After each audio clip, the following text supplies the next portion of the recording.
તમામ exit poll એક પછી એક આવી રહ્યા છે.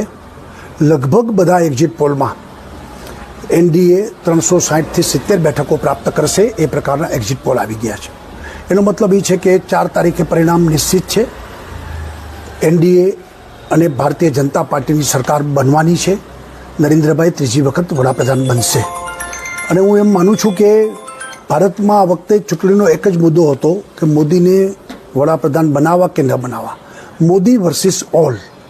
અને દેશની જનતા નરેન્દ્રભાઈ માટે ખૂબ પ્રેમ, ભરોસો અને વિશ્વાસ ધરાવે છે. કારણ કે 10 વર્ષ જે કામ કર્યું છે, ભારતની પ્રતિષ્ઠા દુનિયામાં વધારી છે, ભારતને એક આત્મનિર્ભર બનાવ્યો છે. આર્થિક બાબતોમાં પણ આપણો જીડીપી અત્યારે આગળ છે. જે ભારતીય જનતા પાર્ટીએ વાદા કર્યા હતા, વચનો આપ્યા હતા, અયોધ્યામાં રામ મંદિર, કાશ્મીરમાં ધારા 370 હટાવીશું, દેશમાં કોમન સિવિલ કોડ લાગુ પડીશું, આવા અનેક બાબતો જે પૂરી કરી છે અને જે પ્રામાણિકતા અને ઈમાનદારથી કામ કર્યું છે, એને કારણે ભારતની જનતા નરેન્દ્રભાઈ અને ભારતીય જનતા પાર્ટી સાથે રહી છે.